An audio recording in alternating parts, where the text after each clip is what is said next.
Good evening. Welcome to the Sunday Pulse. Tonight is April 21st, 2013. And on this day in StarCraft II history, DreamHack Stockholm 2012 was going on where Thorzain defeated Pult in the grand finals and ending in one of the greatest celebrations we had in StarCraft II.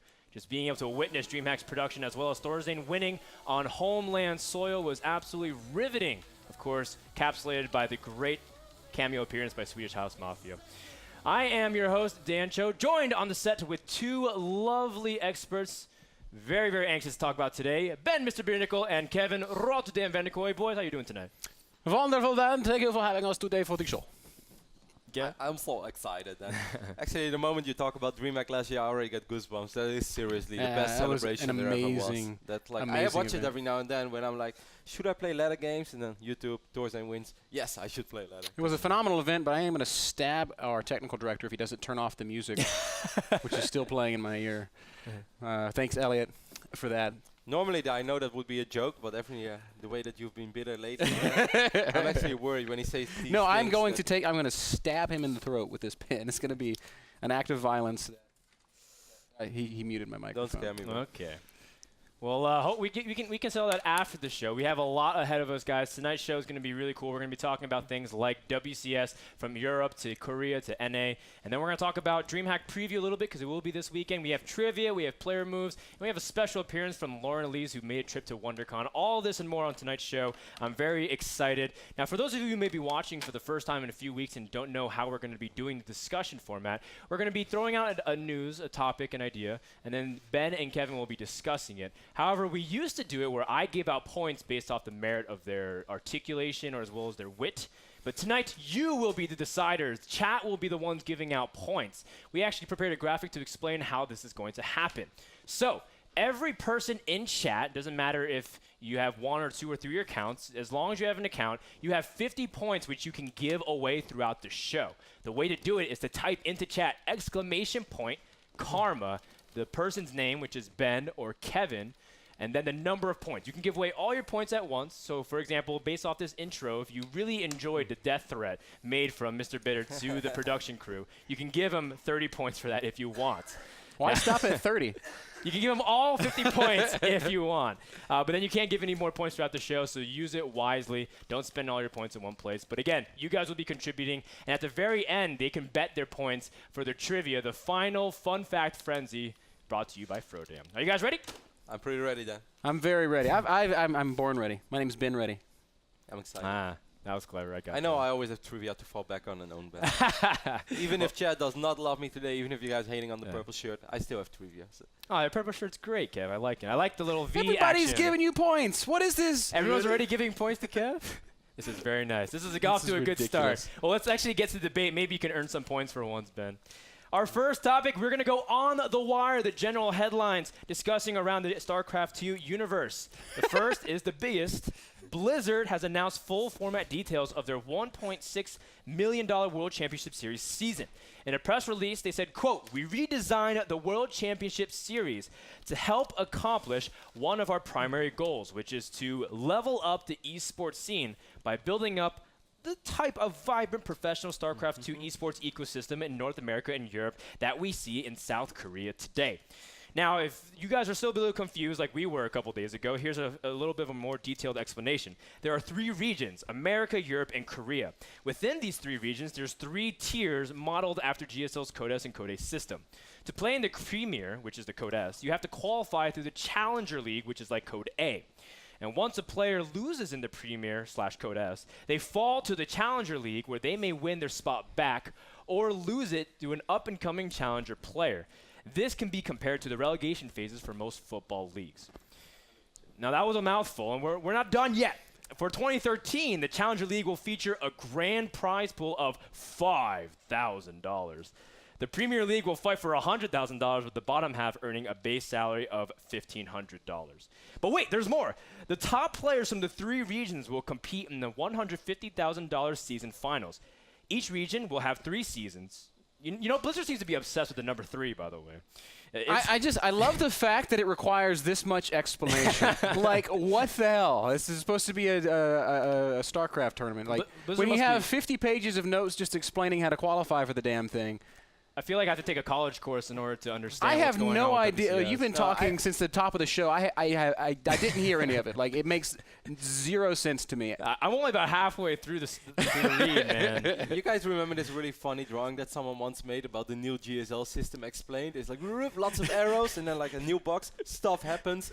More arrows. TVT final. like you can take that that funny graphic and then you can look at a map of the New York subway system. And one is more simple than the other. Yeah. I think I can get onto the G train easier than I can find the Challenger League. We'll just wrap it up really quick. It's important to note that the first season is more as a transition, as players in WCS Korea are allowed to change their regions after the first season. However, this only applies to Korea, not EU and NA.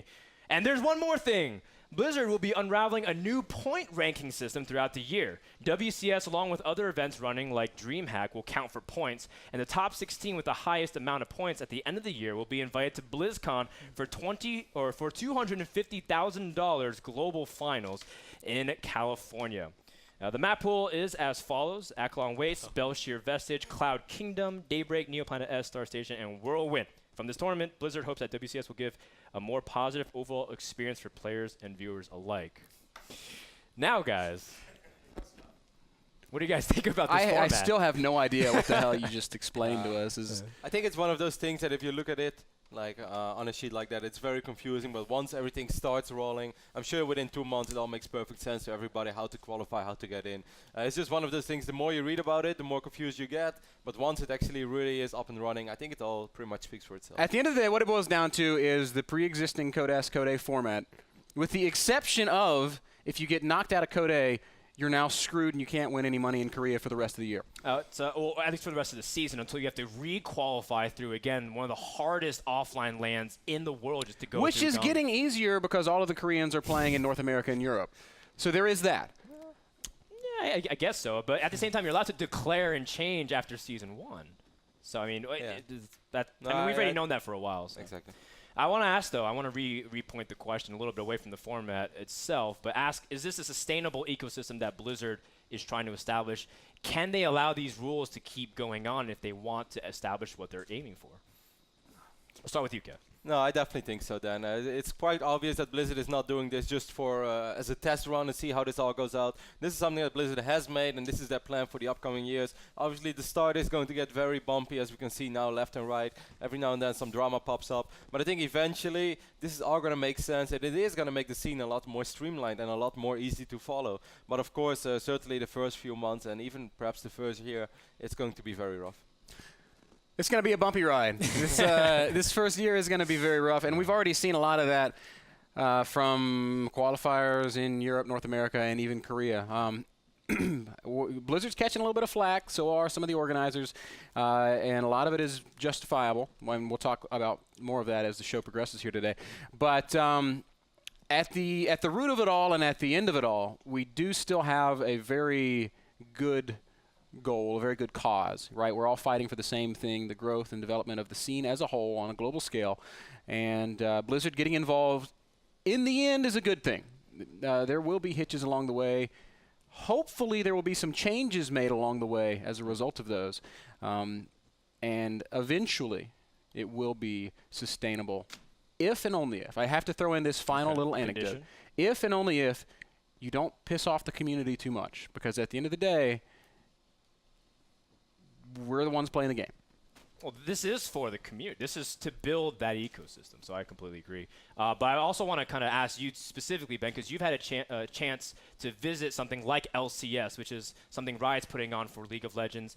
And we even see other organizations, for example, we see Call of Duty trying to have these regional competitions as well. How do you think WCS currently stacks against these other regional competitions that we're seeing for other games? It's not a regional competition, Dan.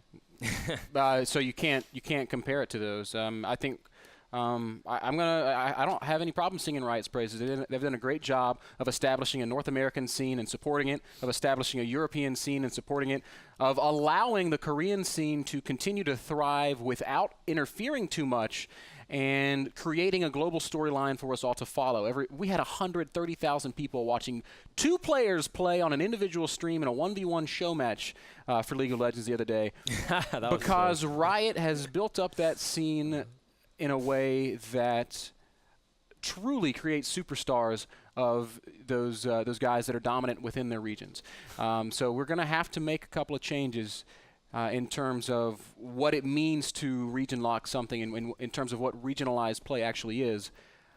But when we get there, when those changes happen, and they will happen, they're going to happen, I think it is going to be for the better in the end. Yeah, great points, but I see Kevin's points going up as you're talking, Ben. This is not how the system is supposed to work, guys. Kev, do you have any response? No, just that I can only imagine how juicy it must be to press that commercial button when you have 130,000 people on your own stream. That's like the most fantastic click. And then you're like, you know what, guys, I love you so much. Let's do a Q&A. And then you answer some questions, and you just keep clicking every 10 minutes. As soon as the cooldown is ready, you're like, yes. How much is a Twitch commercial worth when you have 130,000 people watching? Month to like, month, is it just like hit commercial, make $100? Is that the way it functions at that point? At this point, for Wicked, I probably would assume so. So I'm just going to play 30 commercials, guys. Stick around if you want. And then tomorrow he shows up in a new car. Back to the topic, though. Everything Ben said, of course, makes a lot of sense. And I agree with most of the things he said. Cool. Any last thoughts we talk about this before we move on to other parts of WCS? No. All right, cool. So let's talk about WCS Korea, because a lot of people are focusing on the Koreans, seeing how are they relating to everybody, how are they relating to other scenes. But more importantly, there's been a lot of GSL action that's already happened. At the forefront of WCS talk, GSL, which is technically called WCS Korea, is been going on for quite some time. It's pretty confusing if you ask me, because even the casters themselves, Artosa said on State of the Game, where it is WCS Korea, but for now they're still branding it as GSL Code S, and you should be hyping it because this is the first season of Heart of the Swarm GSL Code S, and yet we have more people watching other tournaments than GSL. GSL's been going on for a couple weeks, 7 of the 8 groups in the round of 32 have been played out. Lots of great series. Maru versus Soulkey, Gumiho versus Rankin versus Shine. Here's some of the results from the first 4 groups. We have Roro and Bomber advancing, Yoda and Flying, SOS and Su, 2 really good Kespa players, and Tasia and Kongho. Kongho is Losira from LGIM. We can also bring up the other graphic as well. For the other half of the groups, we have Symbol and Shine, which is actually really cool because Symbol and Roro are the first GSL finalists to make it to the round of 16 since Squirtle and MVP. A lot of finalists just get eliminated in the following rounds. Gumiho and Innovation, Parting in Life, hasn't played yet. I don't know why that's actually highlighted. Fortune Channel. All right, Pinnacle Esports, here we go. Heard it here first, guys. It sounds like we have really good odds on that. Flash and Soulkey, of course, that was a really good group. I recommend watching Flash's games as well as Soulkey. That's pretty much the recap of GSL, but I want to ask you guys, how come there hasn't been hype for the GSL? At least I've been feeling this, and if you guys have been following GSL, what have been your favorite games thus far? Kev, you've been following pretty closely. What do you think? Actually, then even I have to admit that I haven't been following it as close as the previous seasons. And if you ask me why, I actually don't have a logical explanation for this. Perhaps the small lack of Protoss players, because at the end of the day, I do enjoy watching Protoss games a little bit more than the others. But I don't know, as you said, it's the first season of Heart of the Swarm. I should have been super stoked. And I remember how stoked I was for that last season of Wings of Liberty, because we had all these amazing storylines that I just couldn't wait every single day. And even though every time I tune in and I listen to Tastosters, I still get a smile on my face. And I have a good time. But it's also not like I'm really clearing out my evenings and say, hey, you know what, I'm going to stay up because I want to watch this. Perhaps it's the fact that I'm enjoying Pro League. This might have something to do with it. I don't know. I think perhaps a small lack of storylines for me right now, small lack of Protoss players, and Pro League just being so freaking fun to watch and being able to cheer for EGTL. Maybe I don't have a logical explanation for it then, but I do agree that maybe a little bit less hype. Maybe some of the groups were sort of easy to predict. We have a lot of new faces, and that also made like kind of like, okay, this group, 4 really good players, but there's no rivalry here, there's no tradition. I don't know, maybe that's why. Ben, do you have anything to say to that? You know, I agree with a lot of what Kevin says. I also haven't been that excited for GSL this season, and it doesn't make much sense to me. Tastosis are my favorite duo to listen to in the world. They're hilarious and awesome and always spot on in their commentary. Hit points, Dan. Hit points. And of course, you can never discount the level of play in the GSL. They're clearly the best players in the world. But for some reason, I have more fun watching the Pro League and listening to S&M and Whiplash. There's no logic there. No offense to anybody, but I've had more fun following the Pro League than I have GSL in these initial stages. Now, what I will say is that I'm confident once we get into the round of 16, round of 8, that the hype is definitely going to really start to pick up, because that's when it gets serious. That's when you really start to see the absolute best of the best duking it out in what is essentially the biggest individual star league in Korea right now. But I haven't been feeling the hype. I've been much more jazzed for WCS Europe than I have been for GSL, and even to some extent WCS NA, although I'm quite disappointed to see it so dominated by Koreans. Yeah, even so, though, there has been good games, and I feel like this is an opportunity. The games have been great. They have been fantastic. I haven't seen that many of them, but the ones I have watched have been phenomenal. We were just laughing at Roro versus Crazy, which is just muta galore, and it's just like, what is this ridiculousness? But even something like that, as ridiculous as 40 mutas against 41 mutas, is the level there is still something that you cannot dispute. I mean, that's not very fun to watch. But actually, once the fight happens, it's pretty cool, though. It's not. It's just like there's a big ball of blue and a big ball of red. It's better than Phoenix versus Phoenix, though. Yes, at least you can do something about. Because what I really hate about Phoenix against Phoenix is that all these people they just click all over the place. Yeah. So you it's just like two people just dancing. And you have no idea what's like happening, and the players have no idea whether they're winning or not. And of course, you can sort of like stack the Phoenixes as well if you just right-click on the ground. I guess it is true. You can put Zerglings underneath your mutas. That does make it. Yeah, you asked me about games as well. Then sorry, completely forgot. Just caught up on a couple of VODs as well. I must say that Rain made against Innovation on the Whirlwind, that was insane. When I looked at it, I was like, yeah, that's how I always die when I don't do Storm. And it's like, what? Like he somehow keeps one Colossus alive, Guardian Shield on the right moment. As you pointed out as well, got a couple of sentries. I thought that was cool. And also Gumiho dropping goals from the Gumiho? Okay. Yeah, Gumiho is actually legit. That was pretty cool. We actually have a clip of that, of Ben's infamous moment. On GSL. Ben, you have 1 minute. Who are you hyping? Gumiho? I think you mean Gumiho. Yeah, I was wrong about that one. 2-0. I love how he did the way he played, though. Okay, go ahead, speak to it for a sec. No, also like if he would have like lost first and then 2-1 or something. No, 2-0, and in my opinion, one of the toughest groups. It's pretty sick. Rain and Innovation, though, were the favorites. Gumiho showing everybody what's up. Definitely be afraid of Gumiho if you're a player in DreamHack. The last thing we want to talk about related to WCS Korea is that a lot of Korean players are really upset about the prize pool and the format. They've been complaining publicly. They've been complaining incessantly, posting it on Twitter. Thank you to SC2 Tweet Translator, by the way. Do you guys think that these players are overreacting, or is their reaction warranted? Ben, we'll start with you. That's a tough one, Dan. Is it an overreaction? We know that there is less prize money up for grabs, and we also know that there's more at stake. We also know that by choosing to compete in Korea, they're locking themselves out of some tournaments that are happening elsewhere in the world. But to call it an overreaction, like all of those things all of those complaints I think are very warranted. But we still don't know what's to come in the future. We still don't know what Season 2 of WCS is going to be like. We still don't know where we're going to find ourselves a year from now, 2 years from now.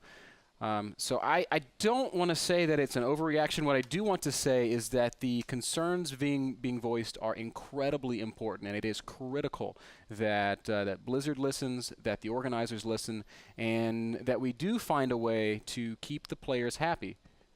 This is key.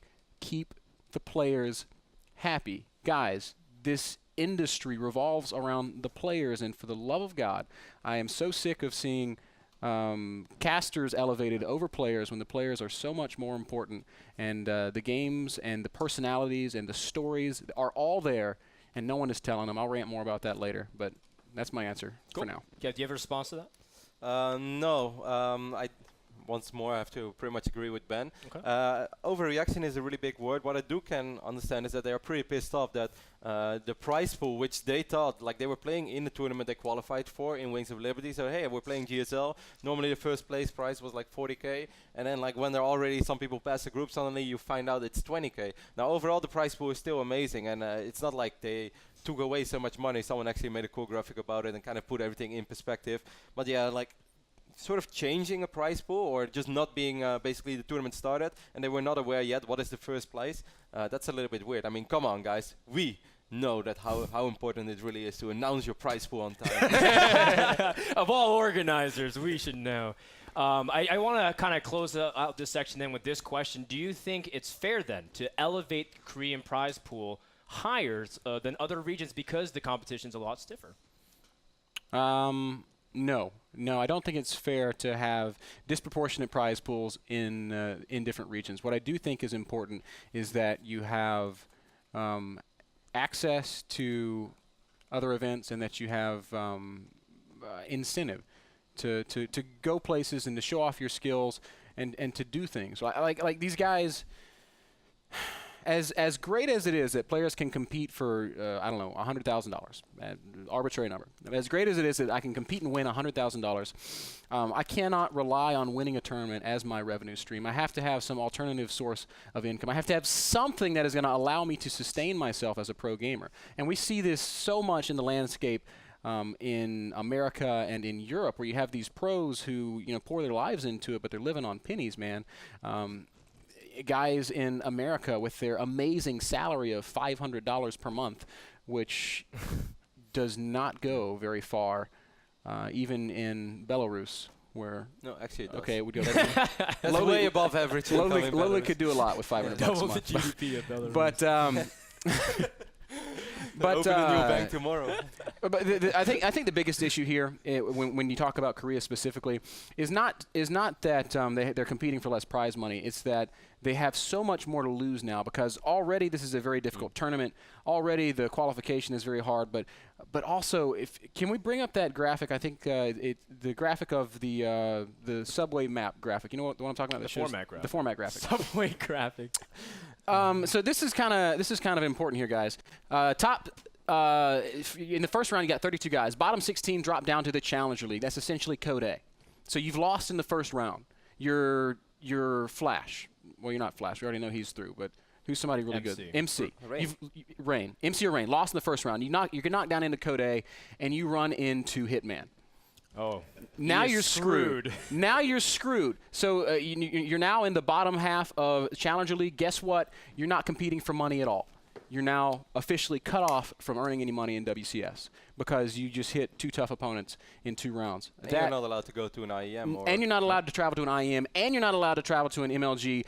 And because of some of the language surrounding WCS, there's less incentive for other organizations to host tournaments.